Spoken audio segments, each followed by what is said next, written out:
All right. Well, good morning, good afternoon, and good evening, everyone, depending on where in the world you're joining us from today. And welcome to the world's most exciting classroom.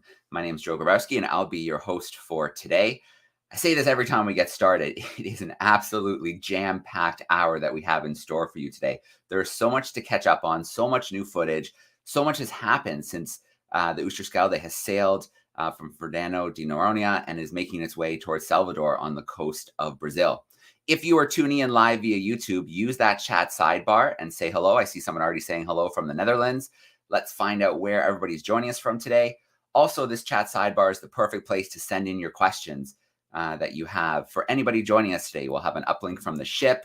We'll talk about coral. We'll talk about the spinner dolphin project. So any questions you have, get those into that side chat bar. So as I mentioned, the ship was just in Fernando de Noronha. While there, the 5 Darwin leaders had an amazing series of projects that they were working on, conservation projects. In fact, I have a few images queued up here that I'm going to share, and we'll take a look at some of the projects that they were working on. So let's get those nice and opened up for us. And let's get a little look at what this incredible place looked like. So here we go. Here's our first image. We have the Oosterschelde here. Looks like maybe sunset or sunrise, DARWIN200 flag streaming. And if we make our way down, we can see some sailing shots here. Absolutely beautiful, heading in towards the island. And then we're going to meet Rannvá today, Rannvá from Fourth Element. And she was on board, so she sailed across the Atlantic with us. And there, she is displaying something called the Explorers Club flag. If you have been tuning in before, you know that the Explorers Club is an organization that's been around since 1904. And explorers from all across the planet are part of this amazing organization. In fact, many of the famous firsts, from the first person on the moon to the top of Everest to the deepest point of the ocean to both poles, were members of the Explorers Club. And these amazing flags are passed out on expeditions and travel around the world. So this flag in particular is flag 101, and it's been traveling around the world on expeditions since 1940. It's been to all the continents. It's been to the top of Everest. Before we got our hands on it, it had just returned from the International Space Station. And I have a cool little video here queued up because we try to fly the flag in a few places as we're making our way around the world. So here's the flag.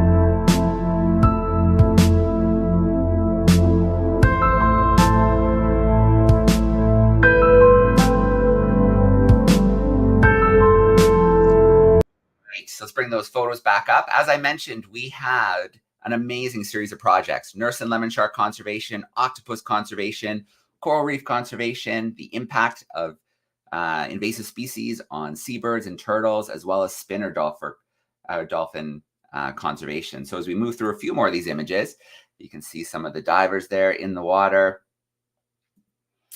Here's a picture from the sea turtle crew out on the beach from Project Tamar.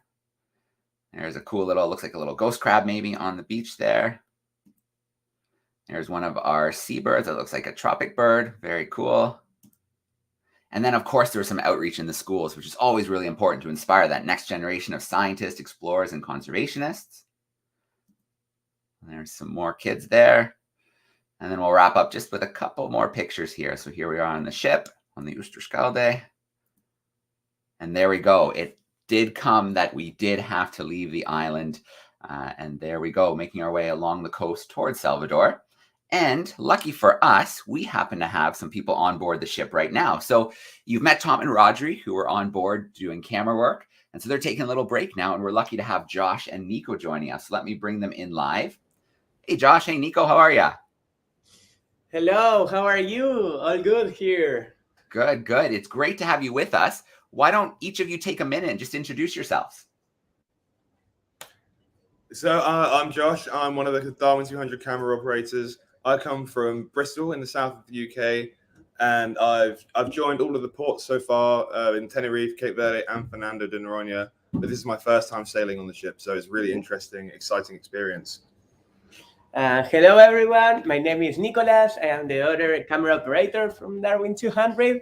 I am from Argentina. I am 24 years old. I am underwater photographer. It's also my first time sailing, so it's a really exciting moment here, living now with Josh and filming and recording all the species, seeing like how the ocean is in the middle of the ocean and living here. All right. Well, we've got a few more groups saying hi, a few groups from the UK, Nova Scotia and Canada, Colombia. So it's great to have a nice international group joining us today. If you have any questions, we'll be on with Josh and Nico for a few more minutes. So if you have any questions about sailing on the ship, now would be a great time to send some of those questions in. We'll work one or two in before we sign off with them. But Josh and Nico, it sounds like you've been to a few of the locations and doing some camera work. So, what's it like going from these different places, going from Tenerife to Cape Verde and then Fernando? What's it been like in each of those spots? It's been really interesting because although they're all islands, every place has been a completely different experience. So Tenerife is a very European style country, much more to what you're used to when you go on holiday to Spain or to France or something like that. And Cape Verde was a real African nation, and we spent some time on some desert islands there, which was incredible, like nothing I've ever done before. And Fernando is a wonderful place, really well taken care of, and they're very conservation minded there. So the diversity and the amount of wildlife there is like nowhere else I've seen anywhere in the world. All right. And Nico, were you in some of the previous locations, or have you just gotten on? No, I just got here in Fernando de Noronha, and it's my first time in the Oosterschelde. So I was working in some shark conservation projects. So I was going around Fernando de Noronha at different locations, seeing the different life stage in sharks with different ages and different species of sharks. And we could find some nurse sharks. We was diving also with lemon sharks. We get the opportunity to see also tiger sharks feeding. So it was a great opportunity to see different behaviors in this like remote island, but really important for the ecosystem, right? Like is Fernando de Noronha. Oh, that's absolutely incredible. So we have a few questions here coming in the chat. So the first one is, since it's the first time both of you are on the boat, anybody having a little seasickness going on? Me, 2 days ago, right? Yeah, 2 days ago when we started sailing, was my first day sailing. And yes, I got actually seasick for the first day, but now I feel like a new. So it's going good now. Perfect. Well, you're in good company because Darwin was seasick when he first got on board. And so good company to be in, I think. Yeah. Woodbury Down Primary School, they're in London. And so they're wondering, the waves on the ocean, are they different during the day as opposed to at night, or do you find that it's pretty similar? It seems to be a lot calmer in the evenings, and at least when we go to bed at night, it seems to be a lot calmer. But there have been a couple of times where at least I've been woken up at sort of 3-4 o'clock in the morning to things flying around the room. It definitely does take some getting used to, and you just sort of get the hang of walking sideways and having to hold on to everything, because you never know when a big wave is going to come and tip everything off. But on the whole, apparently, according to the crew, this has been a pretty smooth voyage so far. All right. So a few more questions here coming in. Let's start with common species. What's the most common species you've seen so far? So yesterday we get to see dolphins, but not is usually a species to see. But actually we're seeing a lot of birds also, like the boobies and red-footed boobies, brown-footed boobies, mask-footed boobies. We have also a specialist on board. He's like watching and making service about birds. So the birds is the most common species we see. But actually we are also in the way of humpback whales. So we didn't see anyone, but maybe we get lucky in this day and we can see one humpback. That would be pretty cool. Okay, 2 more questions and then we'll let you guys go. So the next one is from a year 5 class. How long have you been traveling for, and how deep do you think the ocean is where you are right now? Oh, that's it. I mean, we left Fernando Monday morning, Tuesday morning. Sorry, so we've been at sea for basically 2 days now, and as far as how deep the ocean is at the moment, I think there's a pretty big drop off the side of South America. So I think it goes down pretty deep as soon as you leave the coast. But I couldn't give you an exact number. Deeper than I can swim, that's for sure. All right, final question for you guys. You've been on for a few days. What's it like? What's life on the ship like? Oh, I think the most exciting and fun part is also learn how to sail. Also because it's my first time sailing, me and Josh. But also it's like the people, like the connections you make, like the talks at the night, seeing the sky full of stars at the night, seeing the new waves coming, like different at night, as was saying Josh. At night is more calm, but sometimes you see the waves coming, the sunrise, the sunsets. I think, yeah, everything is good about the life aboard.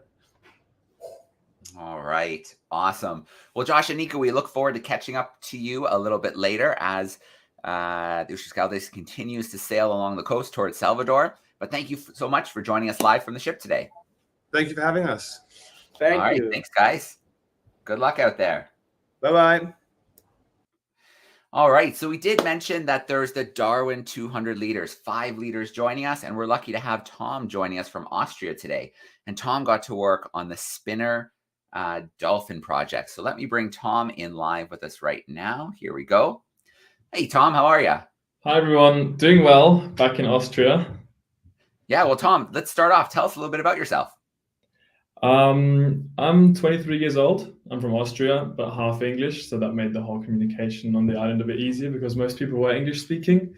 I studied biology, and I got wind of this project in May and June, and I applied, and then I had the amazing chance to get to Fernando de Noronha last week.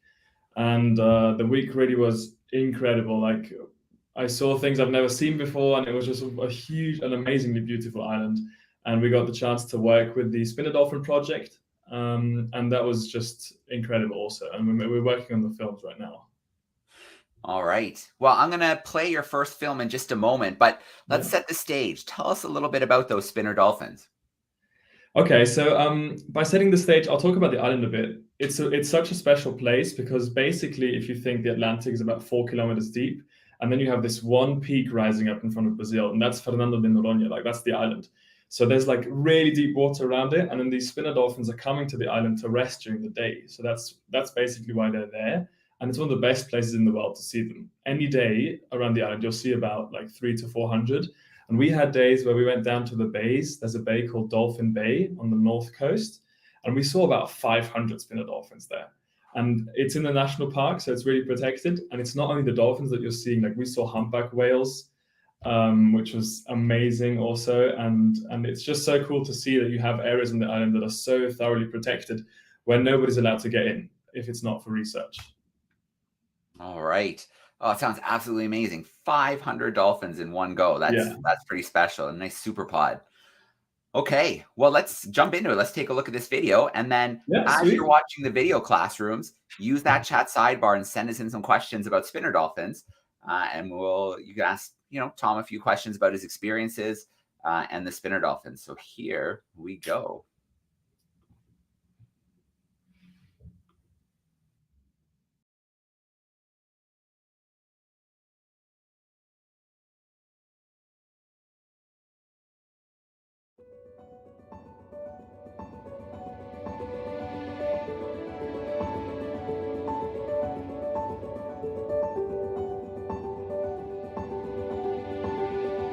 This is Fernando de Noronha, a tropical island paradise 350 kilometers off the Brazilian coast.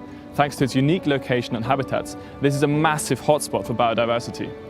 The island was named after Fernando de Noronha, a Portuguese trader who sponsored one of the first voyages to this island. But a better name for this place, and the one it goes by for the locals, is Dolphin Island.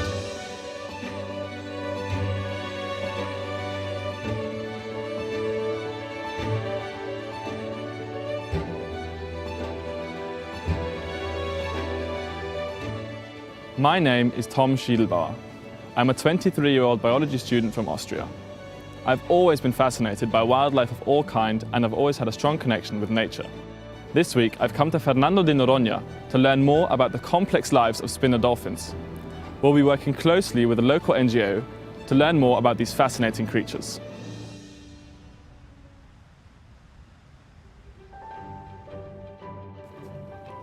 This is the home of the spinner dolphin.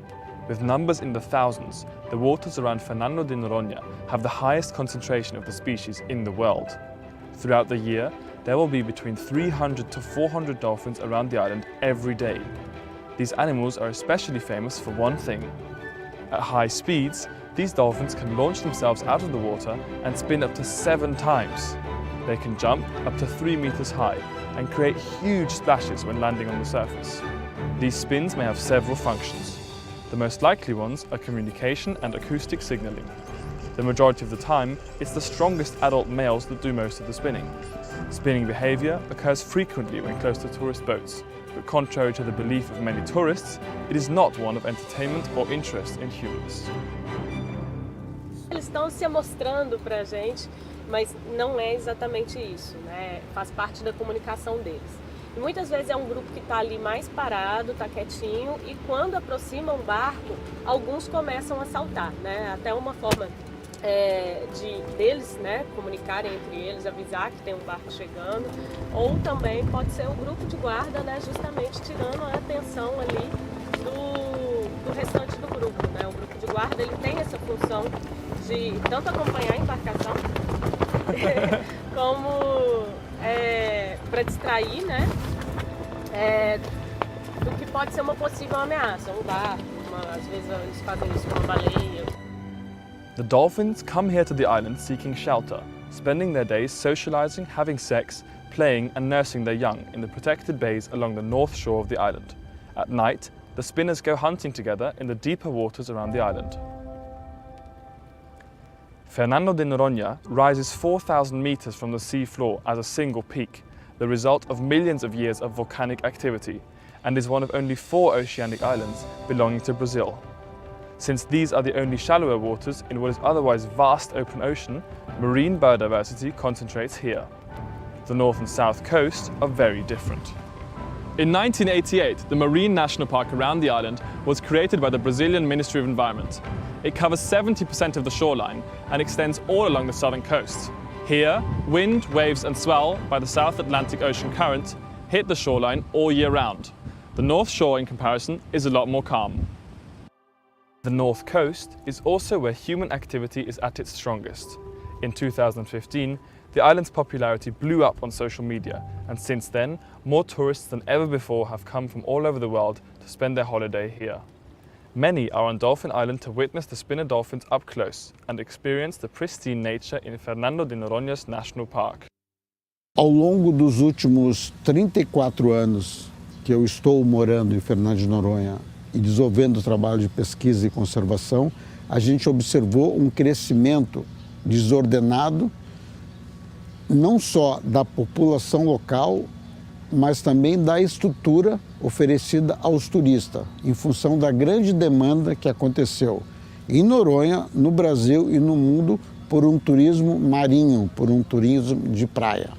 Então cresceu muito o número de barcos, de carro e de pessoas. E as consequências naturais da espécie humana quando ocupa o ambiente. Thanks to past conservation efforts, the spinner dolphin population around Fernando de Noronha has been stable for 30 years. But with tourist numbers rising at an extreme pace, these fascinating animals are suffering from increasing stress levels, having less and less time to rest and socialize in peace. Human activity is endangering the health of spinner dolphins, especially that of mothers and young calves being nursed. In the following video, we will look at what is currently being done on the island to protect these unique creatures.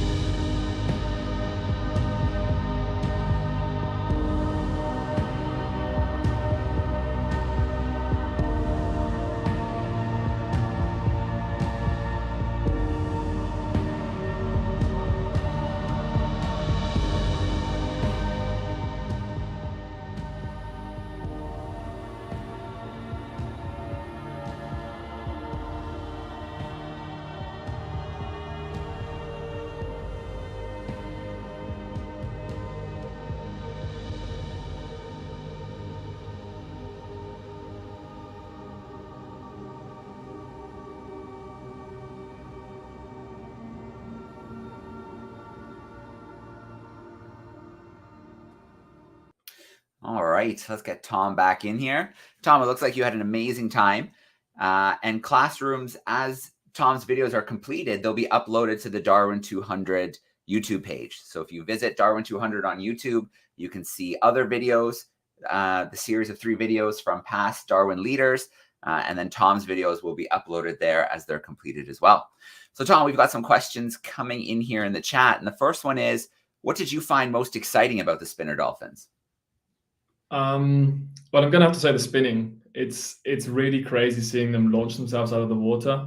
They can jump really high, and apparently how they move is that they're swimming underwater. They start spinning like while swimming underwater, and then they launch out.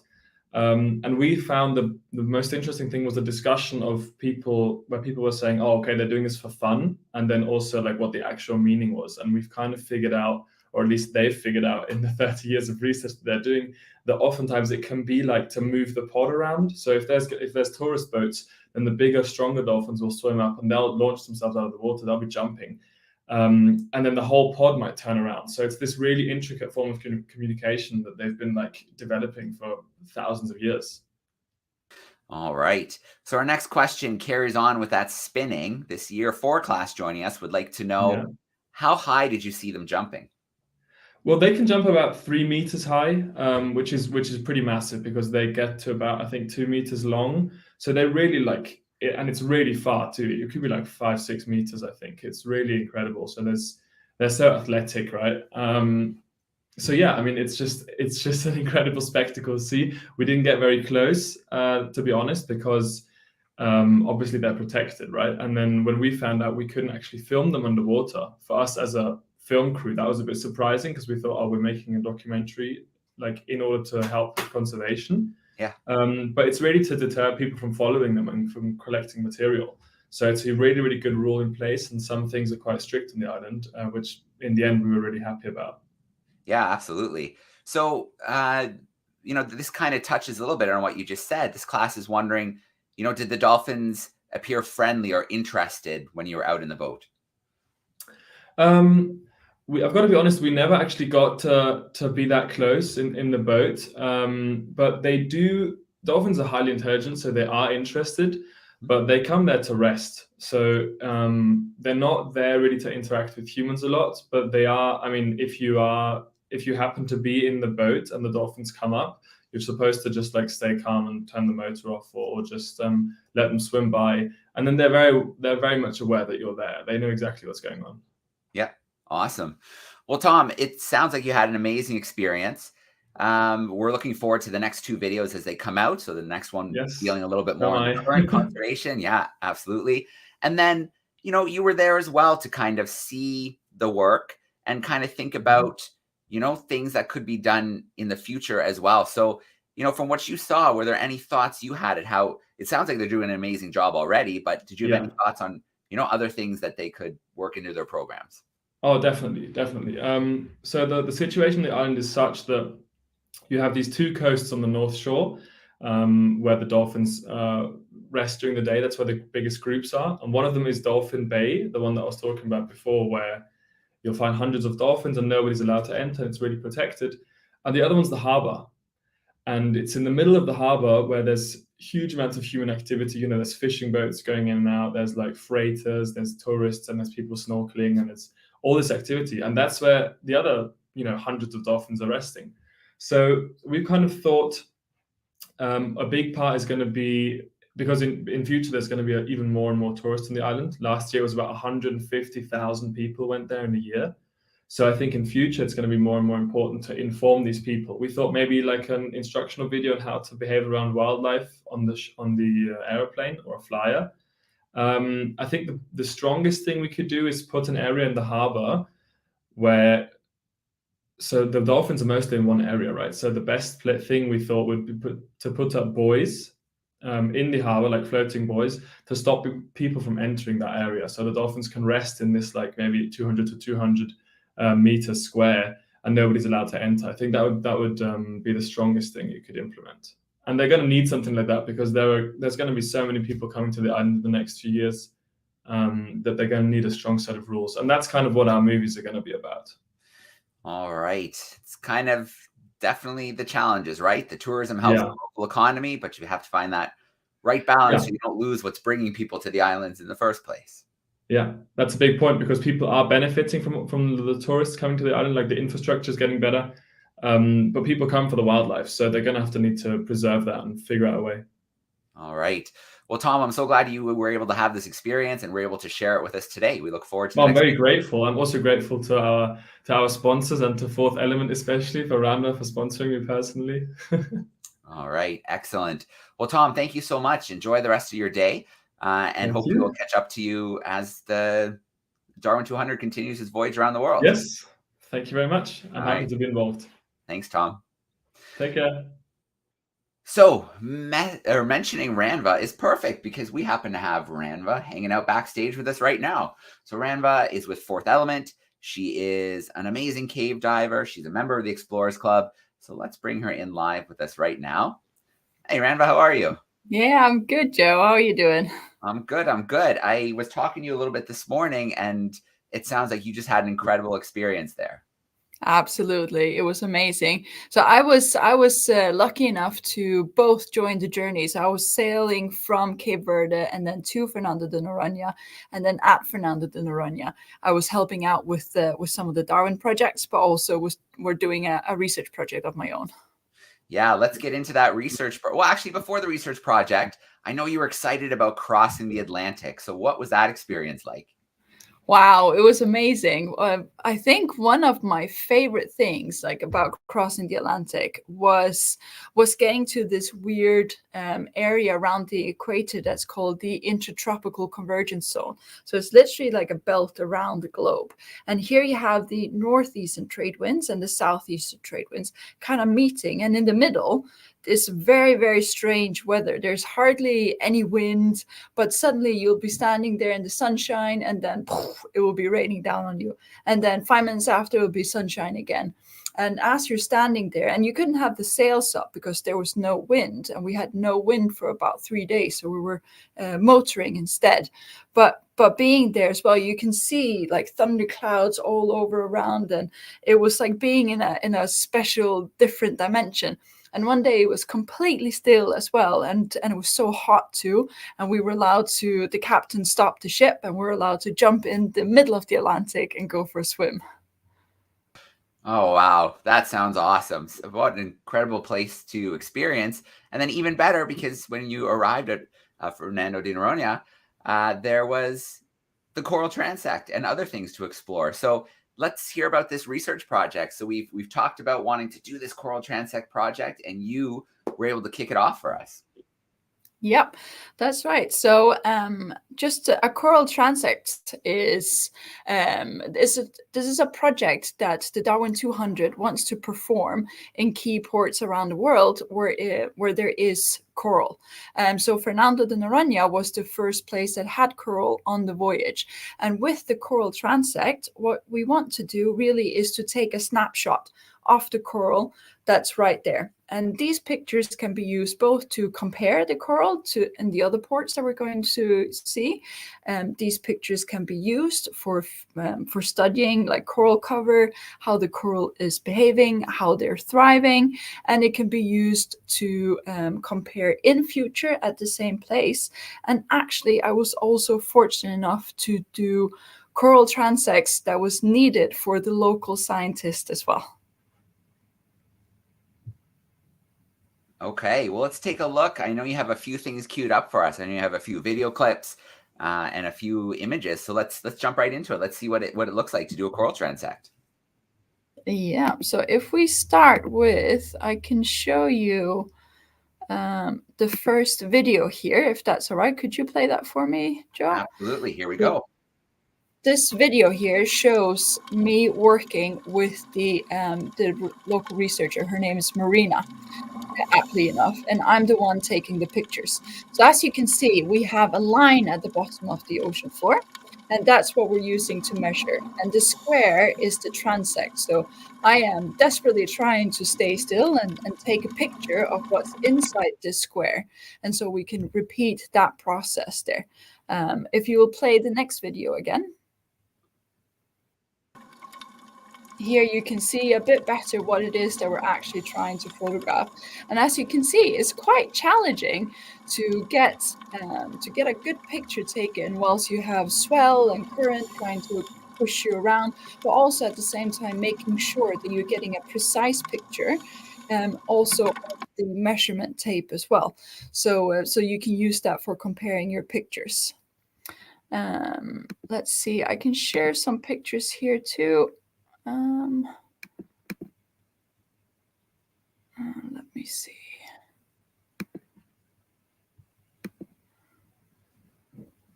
Oh, let me see here. Not that one. Just a moment. No worries. Let me know if you get any funny messages. Yeah. I'm not getting any messages. I just need to get the pictures up here. So this is more just so you can see what the picture looked like whilst we were taking them. Now let's try again. Did that work? Yeah, here we go. So here is just a quick picture of the team. In the foreground, you can see Marina Cecchini, our local coral expert and scientist on Fernando. And behind me in the white mask is our coral leader, coral Darwin leader. Her name is Heather, and she's from the UK. And she helped the scientists with her rudderless project. But since we were all diving in the same project and I needed help to do the transects, we all decided to work together. And that's me in the back with the black mask. And here is a picture of what the transect actually looks like. So you can see there's a line of the measurement tape up top. You can do a bit of editing of the picture so you can see the numbers more precisely. But what we're looking at is the coral that's inside here. And what's funny about this one is that this is a very specific type of coralline algae that are called rhodoliths. And this is what Heather was studying as well. So this is what I used, did a transect of the rhodoliths as well for Heather. But amongst other things of the transect, we also went for having a quick dive around the reef. And Marina pointed out this particular part of the reef, which is dead coral that you can see. And Marina explained this is dead fire coral that died there during the bleaching event in 2020. So it's not looking very happy. You can see growth all over it, and that very much indicates dead coral reef. But whilst we were diving along, Marina got really excited because she saw fire coral. And this fire coral here was part of the one that died. Sorry, Rannvá, I just want to pop in for a quick second. The images didn't change for us. Oh, sorry. Let me see. Is that helping? Yeah, we can see the bigger view in the corner. Yeah. Okay, perfect. Sorry about that. That's okay. Yeah, so this is the coral transect that I was talking about. So it's inside the square here, as you can see. That's what the transect is, and that is what we'll be studying. If you have any questions, of course, just write them in the chat box, and Joe will read them out to me, and I'll answer them. But yeah, here is where the dead fire coral was. As you can see, it's got growth all over it, and it's looking brown and really sad. But then Marina saw this and got really excited because this is a new fire coral. And this is fire coral that has grown back since the bleaching event of 2020. And this is the first time Marina has seen fire coral in this area. So this is really good news, as the corals are now getting back, or getting better and regrowing. However, unfortunately, there is a weather phenomenon called El Nino that's about to come again, and that means the oceans are getting even warmer than they are, and that can put some stress into coral. So that's why these coral transects are really important, just to keep an eye on what's happening, and so you can compare it from year to year. Okay, very cool. And that's, it's always good to hear some of those, conservation success stories. We hear a lot of negative things in the news, but it's great to hear that there's organizations all over the world doing the work that we need. And then you have those little victories, right? Where you see coral starting to grow back. And so you kind of have to hold on to those little victories. Absolutely. Absolutely. All right. So we do have some questions coming in. This looks like from a 4th year class. They're wondering how deep your dives were and was it dark down there? So we did the first video that you could see was very shallow. So that was about 4 to 5 meters. So I think nearly 6 feet. I think 6 to 9 feet. For the North American kids. For the deepest dive that we did was 25 meters. There's not so much coral at that depth. There is some, but coral really like sunlight and they photosynthesize. So they like to be closer to the sun, so you don't have to go very deep to study coral. Okay, lots of questions about diving here. And the first one is, are you ever nervous when you dive? And what else did you see in the water? What kind of marine life? So yes, when I learned to dive, I was definitely nervous. Of course, this is something completely new and it's a new environment and I'm breathing underwater. So yeah, you are always a bit nervous, but nervous and excitement is part of it as well. And it's always about having a good instructor that can help you and train you. And here you can see I was diving with a local boat and local guides who exactly know what's going on. So I felt really safe and really well looked after there. What else we saw, like Fernando de Noronha, like Tom explained, has been really well protected for a long time. We didn't see any dolphins whilst we were diving, but we saw loads of nurse sharks as well. And nurse sharks are completely safe.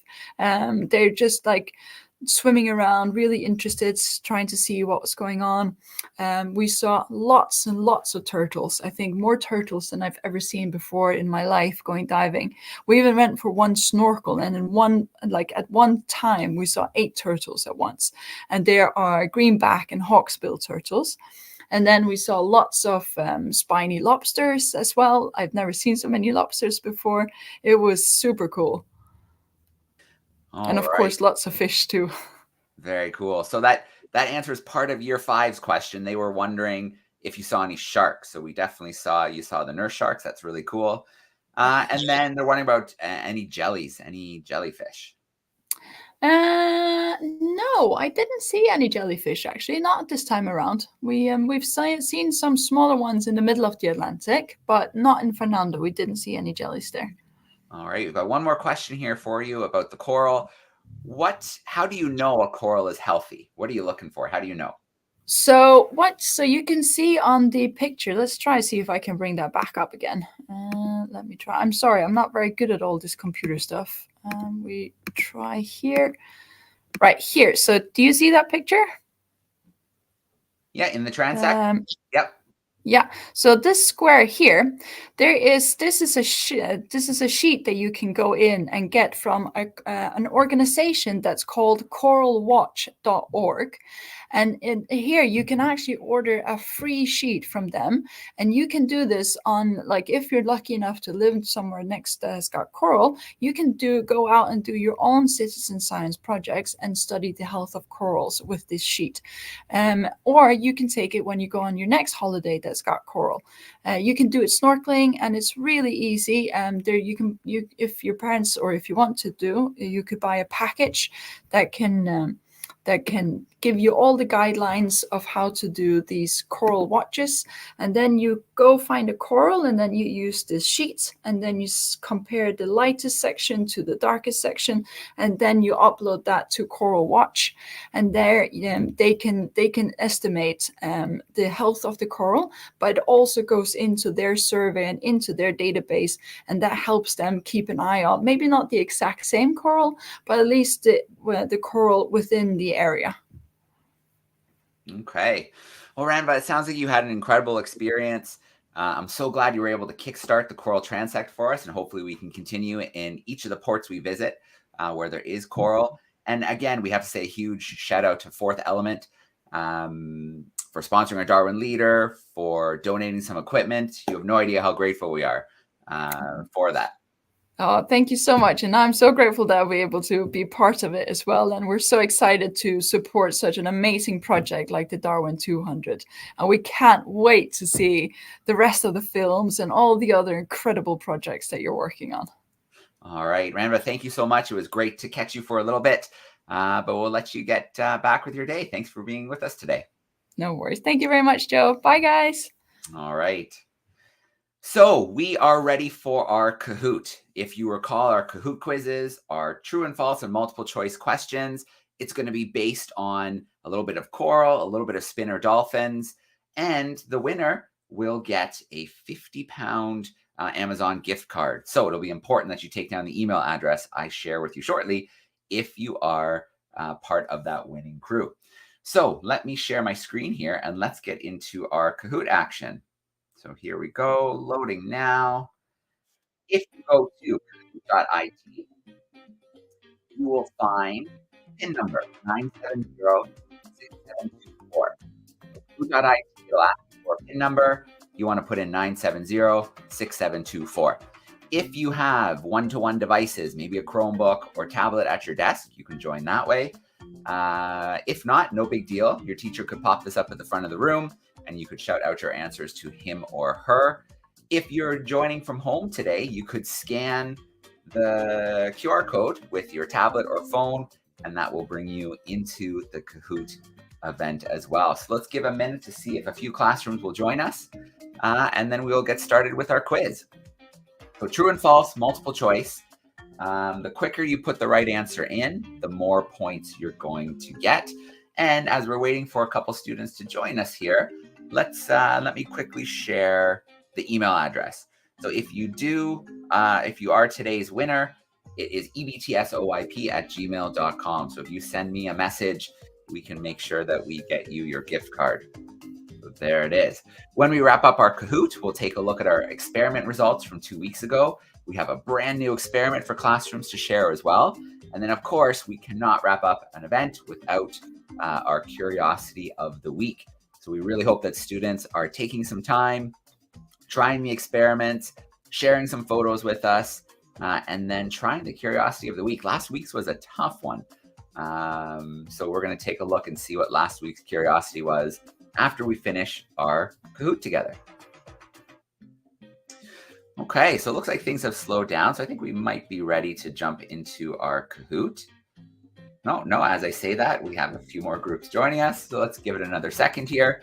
One thing that I will share as well is this email, classroom@darwin200.com. If you do the experiment and answer the questions, this is where you're going to send them to. With the experiment, the top 3 responders to the experiment will receive 50-pound Amazon gift cards as well. And then if you want to answer the curiosity of the week and get a shout out during a Darwin 200 World's Most Exciting Classroom event, you can send your answers to the curiosity of the week here as well. And one more little thing to share. If you are tuning in today, take a picture of your class tuning in, post it online. Any of the social media spots, you can find us at Darwin200. And then the hashtag Darwin200 will help us find you as well. So please do share some images with us. We love to see classrooms in action. And visit the website, darwin200.com. There's a live tracker map there where you can follow the ship, the Oosterschelde, as it's making its way around the world. And we're loading up pictures and video in real time from the ship. So you don't want to miss those. Okay, let's jump into this action here. And let's start our Kahoot. We've got a 3-second count in here. And remember, fast, the quicker you get your answer in, the more points if it's right. But pay attention because sometimes the answers could be a little tricky. So how many dolphins did Tom see at one time? Did he see 100, 250, 500, or 700 spinner dolphins? So about how many did he see at one time? About 100, about 250, about 500, around 700. How many dolphins did Tom see at one time? All right, good job, crew. Somewhere between 400 and 500 spinner dolphins at once. That would have been absolutely amazing to see that resting and relaxing before they go out to hunt in the deeper ocean. So the legend glider is in first place. Let's go to our next question. This is a true and false question. So Fernando de Noronha is known as Humpback Island by the locals. Is that true or is that false? Is the island known as Humpback Island by the locals, or was it something else? You have A few more seconds to get that answer in. True or false? Ooh, we had a little bit of a split, but it is false. They did see some humpback whales, but the locals call it Dolphin Island. And rightfully so. It's the largest gathering of spinner dolphins. It's pretty amazing. So the lovely frog has taken that top spot. Here's our next question. You have to select multiple answers. So what did Tom tell us? Why they think spinner dolphins spin in the air? Was it communication? Was it acoustic signaling? Was it finding food or knocking off parasites? So I'll give you a hint. You need to pick two of these. Communication, acoustic signaling, finding food, or knocking off parasites.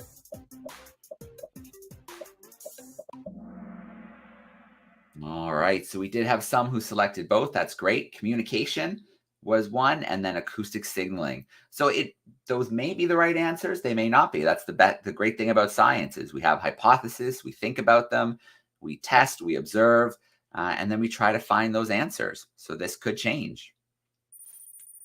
The diligent turtle takes the top spot. We have another true and false coming your way. Fernando de Noronha was the first location that had coral that the DARWIN200 visited. Is that true or false? Fernando was the first location with coral the DARWIN200 visited. True or false?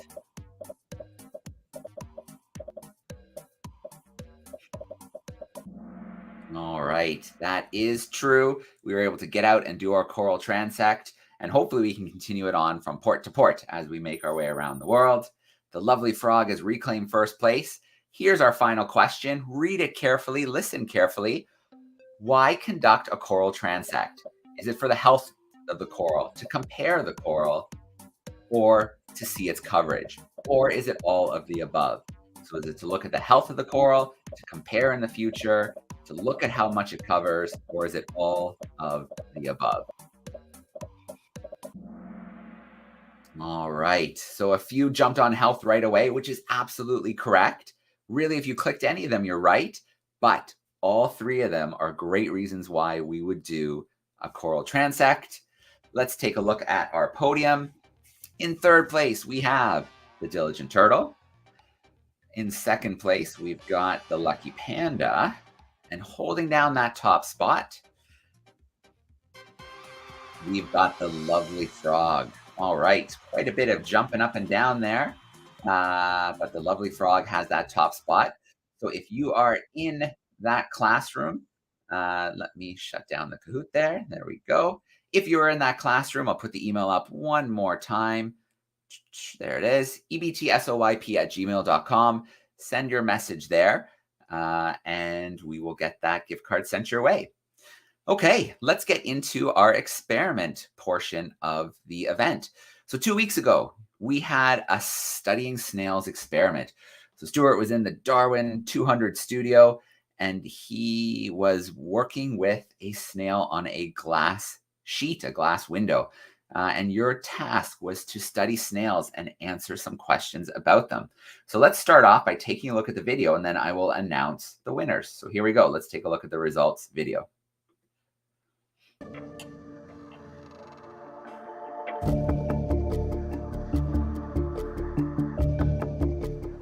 Welcome back, everyone. 2 weeks ago, we set you the task of studying snails. We gave you 3 questions. Firstly, to observe how a snail feeds. The second task was to go into your garden and try and identify a species of snail with its English name and its Latin name. And last of all, to try and work out why a snail has slime and what it's for. Let's see how you got on. Well, firstly, if you looked really carefully with your magnifying glass, could you see the snail's mouth parts? If you look really carefully, you'll see that the snail feeds by protruding a tongue-like organ called a radula. This is covered with tiny teeth-like structures, which it uses to rasp away at its food. So this is how a snail eats, little by little, by rasping its dinner. For the second task, identifying snails in your garden, we received lots and lots of photos by email. I picked out 3 winners. Clyde Smith sent in photos and correctly identified the common garden snail. This species is actually known by two Latin names, Helix aspersum and Cornus aspersum. Clyde put both names down, so he's absolutely correct, and we'll be sending him a £50 gift voucher prize. Claire Perkins used some initiative and sent in a photograph of her class's pet snail, a giant African land snail called Harry. Claire correctly noted that the snail's Latin name is Achatina fullica, and it's one of the biggest land snails of all, growing up to 20 centimetres long. So well done to Claire and her class for looking after such an impressive snail. Our third winning entry was submitted by Rowan Thomas, who photographed a greater pond snail in his school's pond. Well done to Rowan for using his initiative and photographing this aquatic snail species. Rowan correctly noted that it's known as Limnaea stagnalis. Well done to all three winners, and we'll be sending you a £50 gift voucher prize very soon. Now let's find out what this week's experiment entails. All right, so a huge shout out to Clyde, a shout out to Claire, and to Rowan as well. Thank you so much for taking part, sending us in those great pictures and finding those scientific names. Now, our next experiment, you will have 2 weeks to send in your answers, and you want to send them to classroom@darwin200.com. And since many of us are joining from the Northern Hemisphere, you are seeing your leaf starting to change color. So let's dive into this week's experiment and let's learn a little bit more.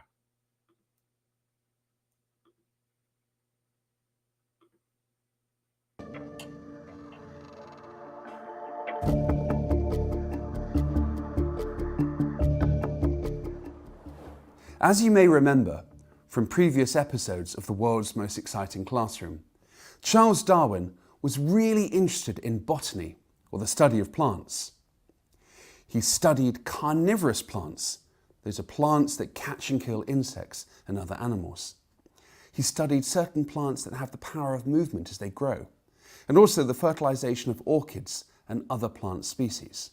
In today's experiment, we're going to look at the process of photosynthesis and the pigments plants use to transform sunlight, carbon dioxide and water into glucose and oxygen. This simple process of photosynthesis is the basis of almost all life on Earth and powers not just plants, but the herbivores that eat them and the carnivores that eat the herbivores. In this experiment today, we're going to study the pigments in the leaves of deciduous trees. Autumn is the perfect time to undertake this experiment, as the leaves change colour and are dropped for the winter. To undertake this experiment, you need the following: about 10 to 15 leaves of a deciduous tree. Oaks or sycamores or beeches work really, really well. If you can, find a little bit of sand. You can use sand from a beach or sand from a play pit at your school. This is to help grind up the leaves and release those pigments. It's recommended that you have some safety goggles because the chemicals that we're going to be using can affect your eyes, so it's best to have goggles on for protection. Also some gloves to protect your hands. I'll put these on now. You also need a bottle of acetone. We need about 50 to 100 millilitres. Acetone is used in nail varnish removers and is available from chemists and pharmacists around the world. So get a little bottle of acetone. Then a pestle and mortar for grinding up your leaves. A little glass beaker, ideally with a scale on the front of it to measure out your acetone. Some filter paper. A tea strainer. Ideally a large stick, ideally a kebab stick such as this one with a pointy end. And some scissors. Well, let's get started. The first step is you need to cut your filter paper into a strip. If you don't have filter paper, coffee paper works just as well. Here we go. I've cut a long, thin, rectangular strip. This will work just fine. Next, cut your kebab stick about halfway along its length. So you have a large stick which you can wrap your filter paper around. Fold it close to the top so your piece of filter paper stretches right the way down to the bottom of your beaker. This is very important for the experiment. Okay, we're now ready to start grinding the leaves. This is a bit of a long process. It can take about 5 minutes to do this properly. Put in about 10 or so leaves into your pestle and mortar and measure out roughly 50 milliliters of acetone. Just take out the paper strip for a second. Let's measure that carefully. Be very careful so you don't get the acetone in contact with your eyes. Your next step is to very carefully pour the acetone into the pestle and mortar on top of the leaves.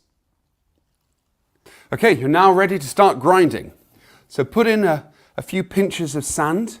This will help you grind up the leaves much more quickly. And then very carefully, so as not to spill your acetate, just slowly grind up the leaves.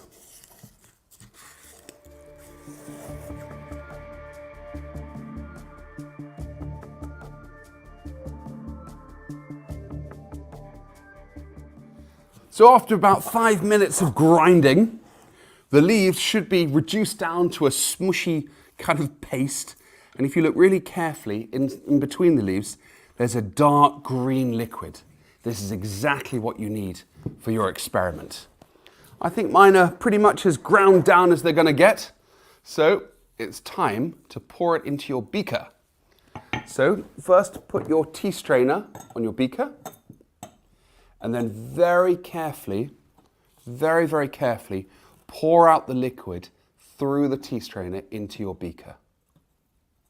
Wow, look at that dark green liquid there. This is perfect.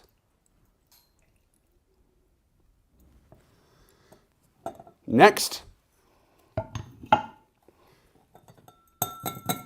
get your filter paper on your stick that you prepared earlier and very carefully position this into your beaker, and the bottom of the filter paper must touch the liquid. Then you have to wait and see what happens. Leave the experiment alone for an hour or so and watch as the liquid is absorbed by the filter paper and rises up. If you look very carefully, different pigments should separate out. They'll be visible as different coloured bands. Your task for this week is to research and find out the names of each of the different pigment types and their function in the plant's leaves. For the best results, try different types of leaves. Can you see different pigments emerge with red, green, yellow and orange leaves? Send in your answers to classroom@darwin200.com. Good luck, and in 2 weeks we'll find out the answers.